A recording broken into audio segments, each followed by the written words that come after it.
What's something your family does that you get the feeling isn't normal? Back when I was younger and lived at home, anytime I brought a friend over multiple times, my dad would offer to give us a tour of this grocery store he used to work at. All of my friends and all of my brother's friends have been on this tour. All of my younger cousins on my dad's side as well have been on this tour.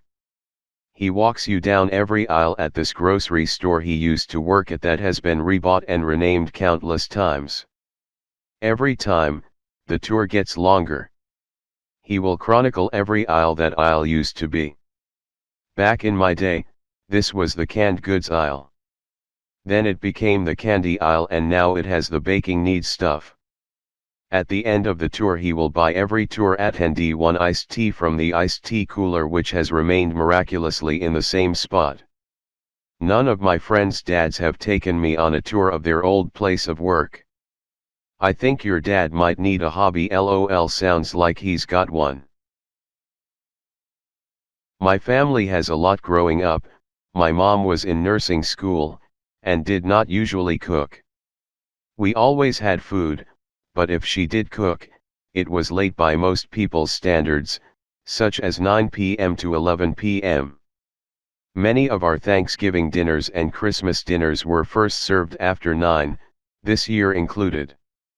We once came home from doing something as a family, and my mom started cooking dinner when we were home at 1:30 a.m. The phone rings, and my brother goes to answer it, and my mom says to him, "I swear, you better not tell them we are eating dinner." My parents are in the nudist community and have a trailer in a nudist resort. My super Christian brother told me he can't believe they go there and still call themselves Christian. I honestly do care if they go there. They have raised 6 kids, and many other kids who came from bad homes and needed some place to stay.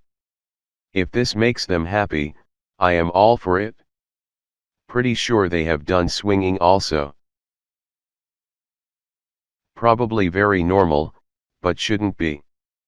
Making fun of every single thing anyone in the family ever does. Always talking behind each other's backs. I was literally made fun of by them for ordering water at a restaurant once. I have zero self-esteem because of them, tbh. My parents use the key to lock things up instead of just using the switch on the handle. It's a small thing, but you can't unlock the door with the switch once the key's been used to lock it. You have to unlock it with the key, from the inside. I think they think it makes it harder for criminals to break in, but I don't think it does. Just makes it harder for us to get out. We have a potted lemon tree that my mom put my dad's ashes in. In high school my mom would talk to it like it was my dad. She would also call it my dad. I would be on the phone and she'd say something like, "You need to water your father before you kill him again," or "Dang it, I ran into your dad again." She would also, on important days, pour liquor she was drinking into it, while talking to him. I got a text from my neighbor saying my mom was out crying and pouring something from a bottle into the lemon tree and asked if she should be worried. When my first husband died I had planned to put some of him in there also, along with my mom when she died. It hasn't happened yet. Also, every single person who has ever moved that tree has sworn never ever to deal with it again. My parents hosted Christmas one year when I was a teen. A bunch of our family came over and got super drunk. Our Jewish neighbor called and said we should all stop by and say hi at their Hanukkah party. 10 to 15 drunk people walked down the street barefoot and with pitchers of mixed drinks in our hands. We entered their house and they were having a very quiet Hanukkah with 10 very sober-seeming people eating and talking here and there. That quickly changed to 20 to 25 super loud drunk people having fun and at one point having a southern rap battle where everyone contributed to the song with their best southern accent and southern verses. The next day our neighbor thanked us so much for coming. He said everyone, including the old Jewish ladies, had a blast.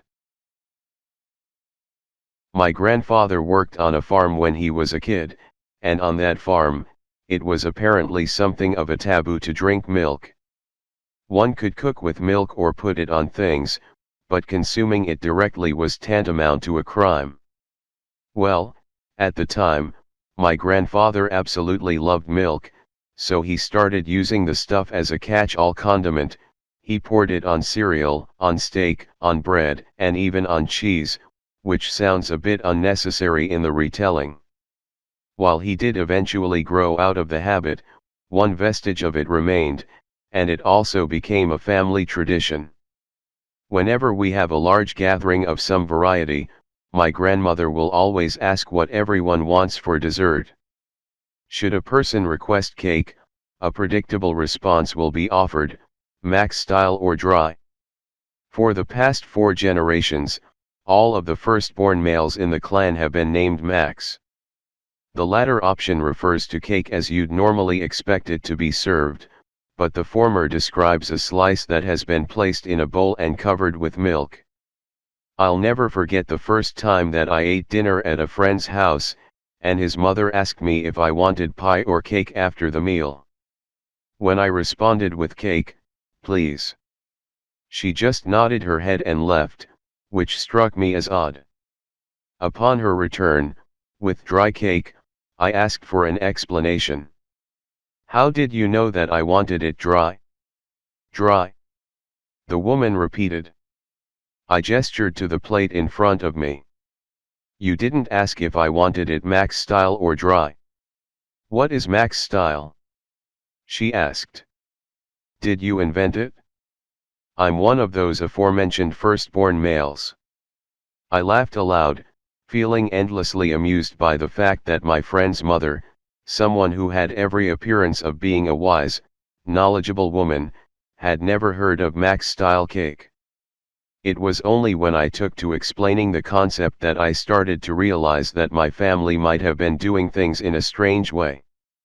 Honestly, the fact that we'd named the style after ourselves should have been a tip-off. TLDR, my family serves wet cake in a style named after firstborn males.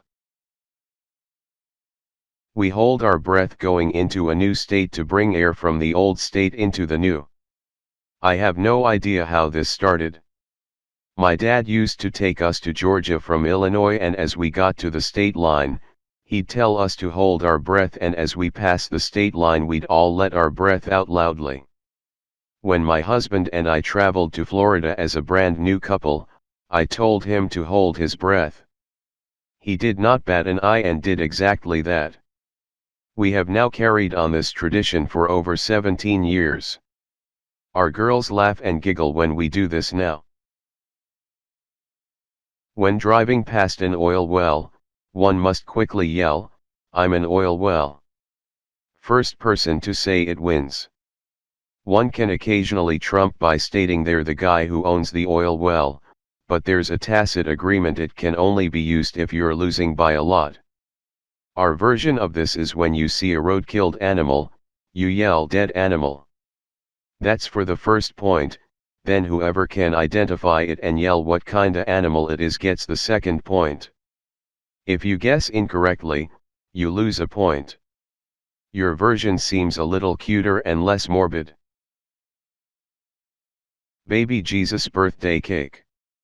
Every Christmas, we go to my grandma's house and she makes this red and green layer cake. It's pretty good, and my dad loves it. I guess it's something that she's done for a while, 'cause my dad has said that he didn't know it was odd until he moved out. My parents put locks on the pantry cabinets and motion/heat sensor alarms on all the entrances to the kitchen. That's just one of many things.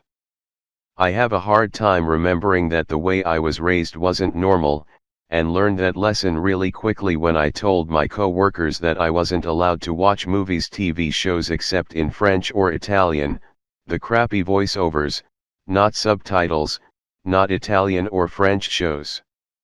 They all stared at me like I had 3 heads, and I've since stopped sharing anything about my childhood.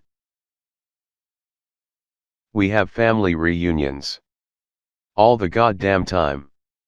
I know all my second cousins, their spouses, kids, etc. We all are friendly, hang out, talk, etc. Every 3 years we all try to get together for a week. The most economical way of doing this is renting out college dorms, as there are 150 or so of us. We put soy sauce as a condiment on most dishes that are not typically Chinese cuisine. I didn't realize this was weird until my ex-boyfriend, who had lived in Hong Kong, visited my family home. Do y'all do the human sacrifice things, or is that just local? Only on Wednesdays. Please like, comment, and subscribe.